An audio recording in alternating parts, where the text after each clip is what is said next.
Baru-baru ini, dunia maya dihebohkan dengan beredarnya rumor bocornya data pasien COVID-19.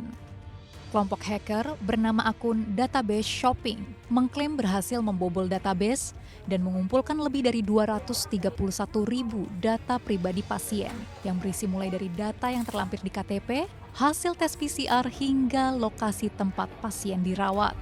Data ini disebut-sebut dijual di situs terbuka Reddit Forums yang juga digunakan hacker untuk menjual data pengguna Tokopedia beberapa waktu lalu. Namun, klaim ini dibantah oleh Badan Siber dan Sandi Negara atau BSSN.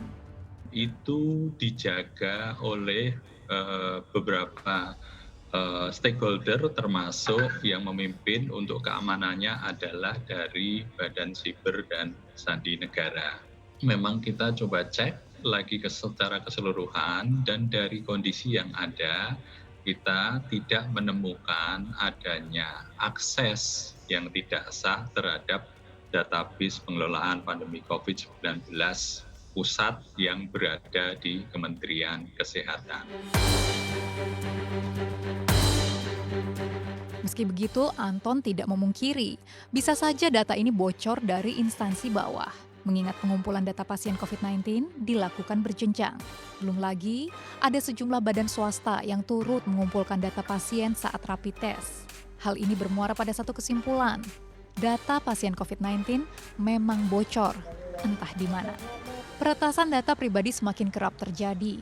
Jika dulunya peretasan yang dikeluhkan cenderung berpusat di pembobolan kartu kredit, kini para hacker pun doyan membongkar dunia maya untuk memuluskan niatnya bertransaksi jual beli data, memanfaatkan celah lemahnya teknologi suatu instansi. Transaksi data sampai saat ini di black market menurut saya semakin menaik karena juga seiring dengan berkembangnya digital di mana-mana, tidak hanya di Indonesia. Nah, telah di aplikasi basis web itu cukup banyak.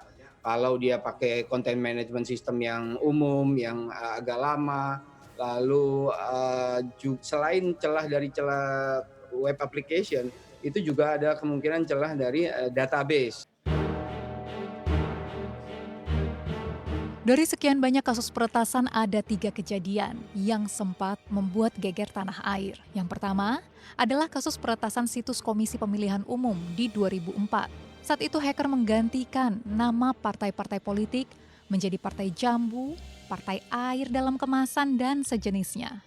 Si pelaku yang belakangan diketahui bernama Dhani Firmansyah akhirnya ditangkap dan mengaku tindakannya hanya dilatar belakangi iseng belaka. Kasus selanjutnya terjadi pada 2013 silam. Kala itu kehebohan menerpa istana dengan munculnya isu spionase Badan Intelijen Australia terhadap Presiden Susilo Bambang Yudhoyono di 2009.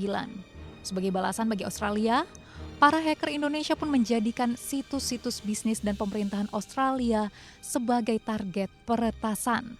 Termasuk situs web resmi Badan Intelijen Australia sempat tumbang selama beberapa saat. Tindakan ini pun mendapat serangan balik dari kelompok hacker Australia yang membuat down situs-situs milik KPK, Polri, hingga Garuda Indonesia. Tidak hanya itu, kejadian pembobolan data juga terjadi di situs e-commerce, tempat belanja masyarakat Indonesia.